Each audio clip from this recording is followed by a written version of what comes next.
Assalamualaikum warahmatullahi wabarakatuh. Perkenalkan, nama saya Ira Wahyuni, NIM 20700119022 dari jurusan Pendidikan Matematika kelas A. Nah, pada video kali ini saya akan membahas mengenai bujur sangkar Latin, di mana submateri yang akan kita pelajari pada video kali ini yaitu definisi bujur sangkar Latin beserta contohnya. Yang kedua adalah definisi bujur sangkar Latin ortogonal dan contoh. Dan yang ketiga yaitu satu teorema, yaitu teorema 5.2.1. Baiklah, langsung saja kita masuk ke pembahasannya, di mana yang pertama yaitu akan kita bahas definisi bujur sangkar Latin dan contohnya. Nah, di sini definisi bujur sangkar Latin yaitu bujur sangkar Latin ordo n adalah jajaran dari n objek yang biasanya dipakai bilangan 1, 2, 3 sampai ke n, berbentuk bujur sangkar yang diatur menurut n barisan dan n kolom, sedemikian hingga setiap objek atau bilangan muncul tepat satu kali di setiap baris dan setiap kolom. Contohnya, kita sebelumnya di sini kita bisa mengambil kata kunci dari bujur sangkar Latin itu, di mana objeknya atau bilangannya itu hanya muncul tepat satu kali di setiap baris dan setiap kolom. Nah, untuk lebih memahaminya, kita bisa lihat pada tiga tabel berikut, di mana untuk tabel pertama yaitu bujur sangkar Latin ordo 2, dan tabel kedua yaitu bujur sangkar Latin ordo 3, dan tabel ketiga yaitu bujur sangkar Latin ordo 5. Nah, sesuai dengan definisi bujur sangkar Latin, di mana ini kita lihat tanda merah ini adalah kolom di mana satu objek satu hanya muncul satu kali di kolomnya. Nah, ini sesuai dengan rumus, maksud saya definisi bujur sangkar Latin. Begitupun juga dengan tanda panah ini yang merupakan baris di mana satu muncul satu kali di setiap baris. Begitupun juga dengan 2. Nah, sama halnya dengan kotak kedua, dengan ordo 3, kita lihat satu hanya satu kali muncul di baris ataupun kolom. Begitupun dengan 2, dia hanya muncul satu kali di baris dan kolom. Sama halnya dengan ordo 5. Selanjutnya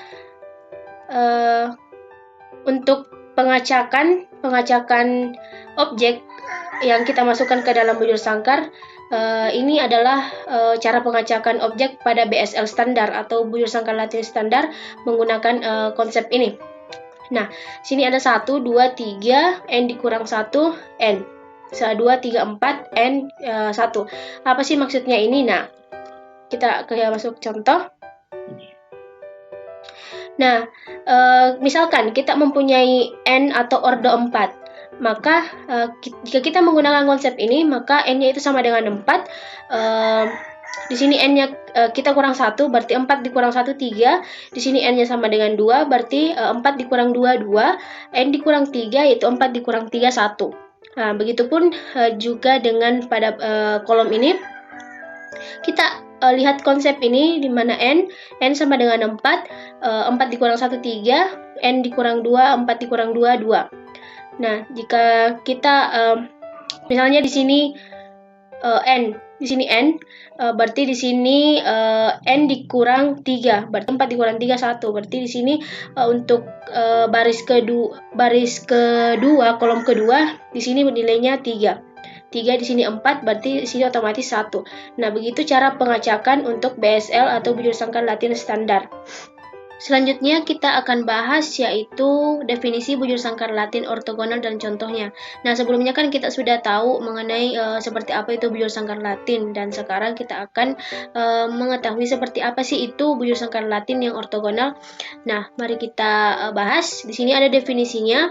Di mana misalkan bujur sangkar Latin A sama dengan AIJ dan B sama dengan BIJ. Nah, maksud dari AIJ dan BIJ ini adalah ini elemen dari bujur sangkar Latin A. Nah, A kecil ini elemen dari bujur sangkar Latin A, di mana I ini adalah baris, J adalah kolom. Begitupun dengan bujur sangkar Latin B, di mana B ini adalah elemen dari bujur sangkar Latin B atau objek dari bujur sangkar Latin B, I-nya ini adalah baris dan J adalah kolom, yang merupakan bujur sangkar Latin BSL atau BSL yang berlainan dengan derajat N kali N.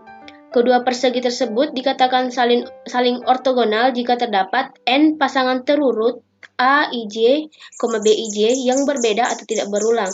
Nah, kita tanda di sini bahwa dikatakan ortogonal itu jika terdapat pasangan atau dua bujur sangkar Latin yang kita pasangkan itu tidak boleh ada pasangan yang muncul dua kali atau muncul yang berulang.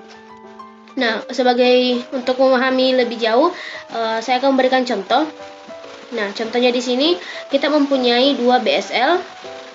Ini BSL pertama, ini bujur sangkar BSL yang kedua. Nah, bila kita pasangkan anggotanya yang sesuai dengan posisinya masing-masing, maka kita peroleh 1, 2, 2, 1, 3, 3. Nah, bagaimana sih maksudnya ini? Nah, maksudnya kita pasangkan bujur sangkar Latin 1 dengan bujur sangkar Latin 2. Misalnya 1, 2, kita peroleh dari memasangkan 1 dengan 2, 2, 1, 3, 3, 2, 3, 3, 2, 1, 1, 3, 1, 1, 3, 2, 2. Nah, ini yang kita peroleh sebanyak 9 pasangan di sini. Nah, kita perhatikan bahwa tidak ada pasangan yang berulang atau sama, maka kita simpulkan ini kedua BSL ini adalah saling ortogonal. Saya akan kasih lagi contoh kedua. Nah, contoh kedua ini masih berkenaan dengan bujur sangkar Latin ortogonal. Nah, di sini kita mempunyai dua bujur sangkar Latin atau BSL. Nah, bila kita pasangkan anggotanya, di sini 1, 4, 1, 4, 4, 1, 3, 3, 2, 2, 3, 1, 2, 4, 4, 2, 1, 3, 2, 2, 1, 3, 4, 1, 3, 4, 4, 3, 3, 2, 2, 4, 1, 1. Sehingga kita peroleh sebanyak 16 pasangan. Nah, perhatikan warna yang berbeda. Pasangan yang kita peroleh tadi dari kode BSL.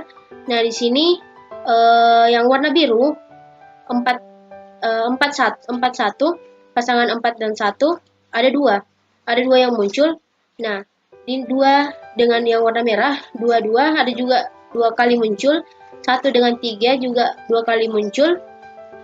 2 dengan 4 juga 2 kali muncul, sehingga ini tidak ortogonal. Nah, kedua BSL ini memiliki beberapa pasangan terurut yang sama atau berulang, sehingga kedua BSL ini tidak ortogonal. Seperti itu. Baiklah, untuk memahami lebih jauh lagi, kita akan membahas contoh. Ini contoh soal cerita, di mana kita akan mengetes kualitas kain untuk pakaian. Nah, di sini soalnya, Box dan kawan-kawan tahun 1978 melakukan percobaan menguji kualitas kain sebagai bahan utama pakaian dengan mesin tertentu. Dengan mesin ini, 4 lembar kain material dapat digosok bersamaan dengan menggunakan 4 kertas gosok yang berbeda, dan kemudian pesusutan berat dari masing-masing kain dapat diukur. Nah, terdapat 4 baki diberi label A, B, C, dan D. Dalam mesin digunakan sebagai tempat pakaian yang uji kualitasnya, dan setiap baki tersebut dapat diletakkan di salah satu posisi dari 4 posisi yang mungkin, di mana kita beri posisinya simbol itu P1, P2, P3, dan P4. Nah, dalam percobaan ini 4 jenis kain atau perlakuan kita beri label 1, 2, 3, dan 4. Peneliti ingin mengontrol pengaruh-pengaruh dari 4 baki, 4 posisi yang berbeda dalam mesin, 4 pengoperasian dari 4 jenis kertas gosok. Suatu klasifikasi 4 dari satuan-satuan percobaan menuntut penggunaan keluarga bujur sangkar Latin beranggotakan 3 bujur sangkar Latin ordo 4. Misalkan digunakan 4 jenis kertas gosok, kita namakan atau beri label alpha, beta, delta, dan gamma. Masing-masing dipotong menjadi 4 bagian yang sama dan digunakan setiap bagian dalam satu satuan percobaan. Terdapat 4 pengoperasian, kita beri simbol R1, R2, R3, dan R4. Masing-masing menguji 4 jenis kain dengan baki berbeda dalam posisi berbeda dan dengan potongan kertas gosok berbeda. Nah, dalam hal ini kita akan gunakan KBSLO atau keluarga bujur sangkar Latin yang ortogonal. Nah, berikut adalah bujur sangkar Latin pada jenis kain, baki, dan kertas gosok. Di mana diketahui blockingannya itu 4 posisi, yaitu P1, P2, P3, P4 dia berada pada kolom, R1, R2, R3, R4 dia berada di baris. Nah, untuk treatmentnya atau yang kita gunakan untuk mengetes kain pada pakaian, kita tadi di soalnya ada 4 jenis kain. Nah, kita labeli itu 1, 2, 3, dan 4. Dia berada di bujur sangkar Latin yang pertama. Kita susun objeknya secara acak karena kita harus sesuaikan dengan definisi BSL, di mana tidak boleh ada objek yang sama di setiap baris ataupun kolom.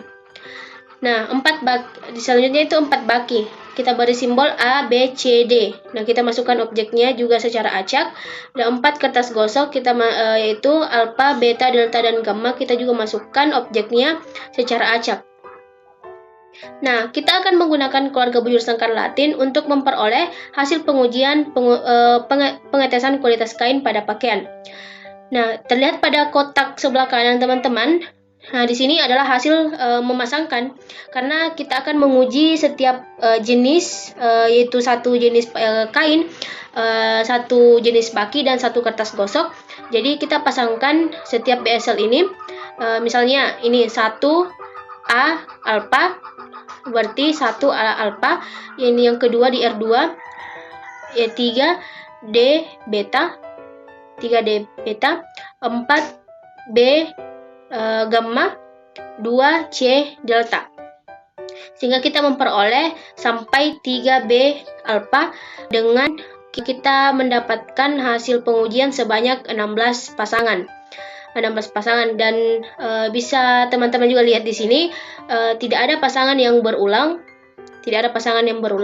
Sehingga kita dapat simpulkan bahwa untuk menguji kualitas kain menggunakan keluarga bujur sangkar Latin ortogonal, karena sesuai dengan definisinya itu dikatakan ortogonal tidak terdapat yang berulang atau hanya ada satu pasangan. Nah, selanjutnya yang akan kita bahas itu adalah teorema 5.2.1.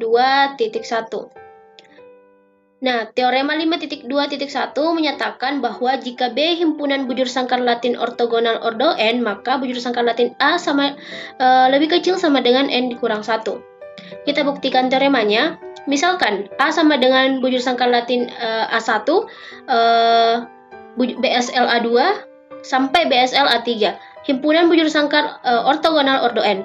Untuk P, di mana P lebih besar sama dengan 1 dan P lebih kecil sama dengan R, unsur bujur sangkar Latin AP yang terletak pada baris ke-1 dan kolom ke-J dilambangkan dengan AIJ bujur sangkar Latin P. Nah, label ulang unsur-unsur bujur sangkar pertama sedemikian hingga A11 bujur sangkar Latin 1 sama dengan 1 dengan cara sebagai berikut. Jika A11 BSL1 tadinya bernilai K, pertukaran K dengan 1 dan 1 dengan K untuk seluruh anggota A1. Dengan operasi ini, bujur sangkar Latin A1 yang baru tetap merupakan bujur sangkar Latin dan bujur sangkar Latin A1 yang baru juga tetap ortogonal dengan bujur sangkar yang lain. Sebab pasangan AIJ bujur sangkar BSL1 dan AIJ BSL1 yang tadinya K1, K,1 sekarang berubah menjadi 1,1. Begitu juga yang tadinya 1 akan berubah menjadi K1. Cara dan yang sama atau serupa kita dapat mengubah atau menekan unsur-unsur lainnya bujur sangkar Latin AP sedemikian sehingga kita memperoleh A11BSL1 sama dengan A11BSL2 sampai dengan A11BSLR itu sama dengan 1. Begitupun juga pada baris pertama kolom kedua di mana A12 BSL1 sama dengan A12 BSL2 sama dengan sampai dengan A12 BSLR sama dengan 2. A13 BSL1 sama dengan A13 BSL2 sampai dengan A13 BSLR sama dengan 3. Sampai sampai ke A1N BSL1 sama dengan A1N BSL2 sama dengan sampai ke A1N BSLR sama dengan N. Nah, dengan kata lain, bujur sangkar Latin ditransformasi sedemikian hingga baris pertama setiap bujur sangkar Latin sehingga bujur sangkar Latin yang baru berbentuk 1, 2, 3, 4 sampai ke N. Selanjutnya, kita pikirkan unsur yang terletak di baris kedua dan kolom ke-1 di setiap bujur sangkar Latin yang baru. Nah, karena AP bujur sangkar Latin dan A11 BSLP sama dengan 1, maka A21 bujur BSLP tidak boleh sama dengan 1. Nah, apa maksudnya? Maksudnya ini jika A11P kita lihat BSL ini. Nah, jika A11-nya atau pada baris pertama kolom pertama 1, maka yang di sini juga tidak boleh 1 atau baris kedua kolom pertamanya itu tidak boleh 1 karena itu akan menyalahi definisi dari bujur sangkar Latin. Jadi untuk A21-nya itu harus berbeda dari A11-nya. Sehingga di sini menyatakan bahwa A11 BSLP sama dengan 1, maka A21P tidak sama dengan 1. Selanjutnya, karena ortogonal, maka A21P tidak boleh sama dengan A11Q. Nah, untuk P tidak sama dengan Q. Sebab jika tidak, A1I BSLP, A2I BSLQ sama dengan II untuk suatu I.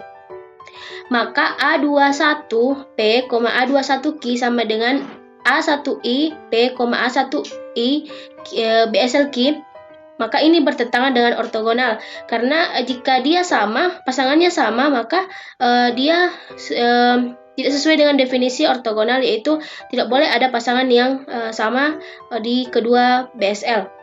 A2I BSL1, A2I BSL2, A2I BSL3 sampai dengan A2I BSLR semuanya berbeda 1. Akibatnya kita peroleh BSL A harus lebih kecil sama dengan N dikurang 1 sehingga teoremanya terbukti.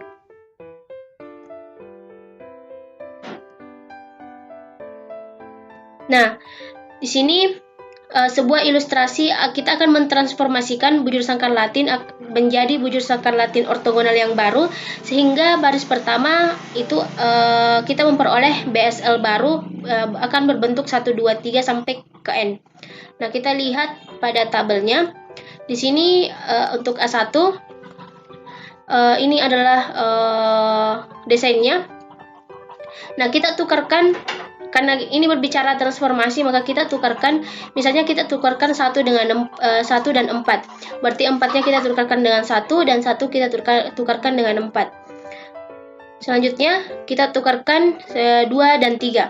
Karena tadi sudah 1 dengan 4, kita tukarkan 2 dan 3. Nah, yang ini yang baru ini kita tukar lagi 2 dan 3. 2 dan 3, jadi 3-nya kita tukar dengan 2, 2-nya kita tukarkan dengan 3, sehingga dia menghasilkan BSL ortogonal yang baru, yaitu 1, 2, 3 sampai ke N, sesuai dengan yang ini. Selanjutnya, untuk BSL yang kedua, sama dengan ini kita tukarkan, misalnya kita tukarkan 1 dengan 2. Jadi kita rubah 2 dengan 1, 2 kita ganti dengan 1 kita ganti dengan 2. Nah, di sini juga kita ganti yang ini kita ganti dengan 3 dan 4. Jadi 3-nya kita ganti dengan 4 dan 4-nya kita ganti dengan 3, sehingga dia akan menghasilkan bujur sangkar Latin yang baru berbentuk 1, 2, 3, 4. Sama halnya ini juga sama, bujur sangkar Latin yang ketiga. Sama pengerjaannya yang ini. Sehingga kita mau juga memperoleh bujur sangkar Latin yang baru berbentuk 1, 2, 3, 4. Nah, teorema 5.2.1 itu mengidentifikasikan bahwa tidak ada keluarga bujur sangkar Latin lain ortogonal ordo n yang beranggota lebih dari n dikurang 1 buah. Nah, suatu himpunan bujur sangkar lain ortogonal ordo n beranggota banyak n dikurang 1, bujur sangkar Latin ordo n disebut dengan keluarga bujur sangkar Latin komplit. Himpunannya itu bujur sangkar Latin 1, bujur sangkar Latin 2, sampai dengan bujur sangkar Latin R. Nah, kita lihat pada tabel tadi yang 5.2.2. Kan tadi ordonya sesuai, kita hubungkan dengan teorema 5.2.1, di mana bujur sangkar Latinnya itu lebih kecil sama dengan n dikurang 1. Nah, misalkan ordonya itu 4, ordo 4, maka banyaknya bujur sangkar Latin yang akan kita peroleh itu adalah sebanyak 1, 2, atau 3. Jadi tidak boleh lebih dari n dikurang 1. Baiklah, itulah sedikit penjelasan mengenai bujur sangkar Latin yang saya bawakan pada video kali ini. Semoga bermanfaat untuk kita semua dan teman-teman semuanya. Happy watching. Wassalamualaikum warahmatullahi wabarakatuh.